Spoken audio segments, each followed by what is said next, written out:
Fala, torcedor tricolor, sejam bem-vindos a mais um vídeo do canal Professor Tricolor. Eu sou o Professor Tricolor e hoje eu estou aqui para trazer para vocês um pré-jogo sobre a partida de hoje entre Atlético Goianiense e Fluminense, jogando aqui do lado de Brasília, em Goiânia. Jogo importante, jogo muito importante para as pretensões do Fluminense, principalmente numa rodada que o Fluminense tem tudo para reassumir a vice-liderança.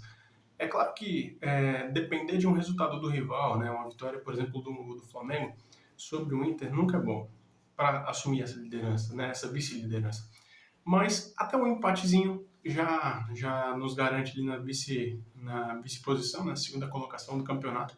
Claro que vencendo o Atlético Goianiense, que é um adversário que é uma pedra no sapato, né? Fala a verdade mesmo, o Atlético Goianiense sempre foi um adversário super difícil de ser batido pelo Fluminense e acredito que hoje não vai ser diferente.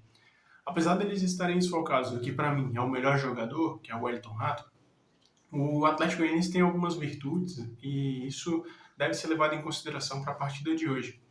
É um time que se defende relativamente bem e ataca com muita rapidez, principalmente ali pelo lado direito com o Dudu.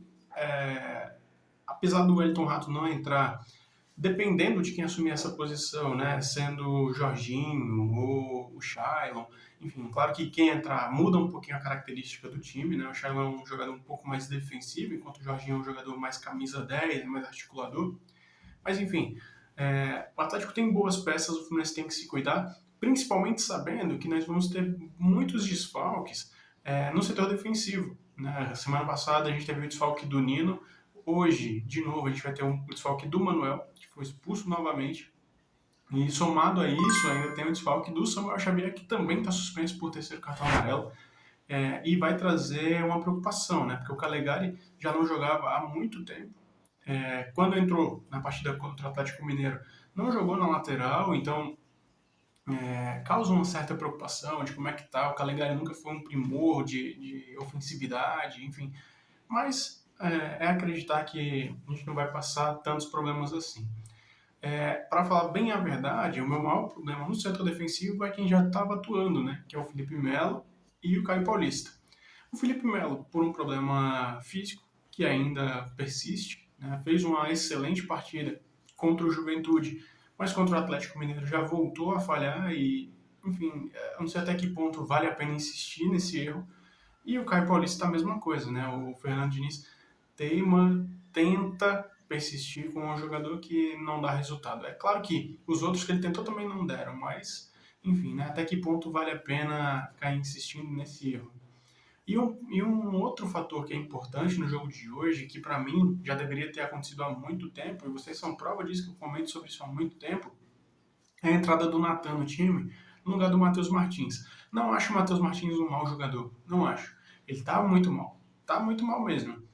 Faz muito tempo que não produz e por isso merece sim um banco. E pode ser que entrando no decorrer da partida, com um adversário um pouco mais cansado, ele tendo um pouquinho mais de espaço para correr, atuando, quem sabe, um pouco mais centralizado do que na ponta, ele pode trazer algum resultado. Isso é muito bom.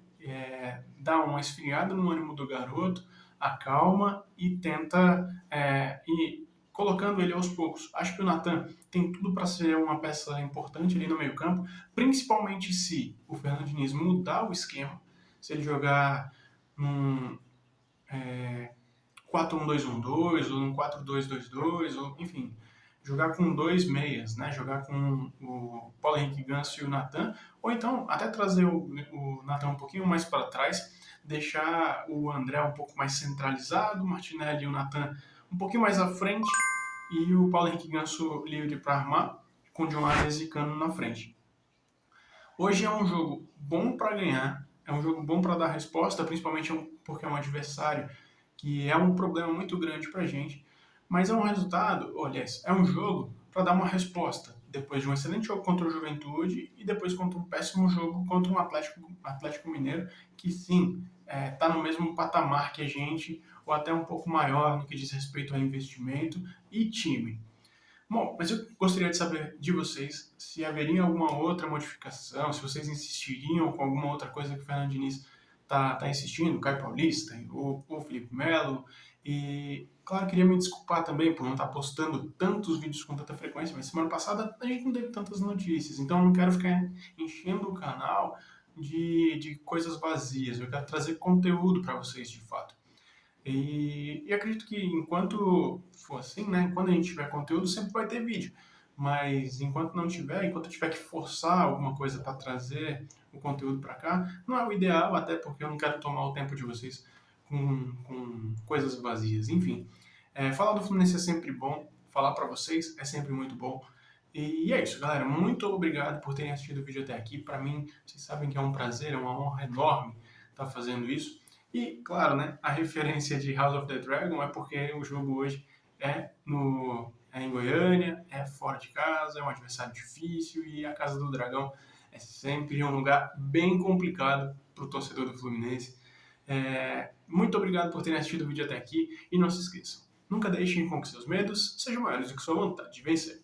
Tamo junto, até o próximo vídeo e valeu!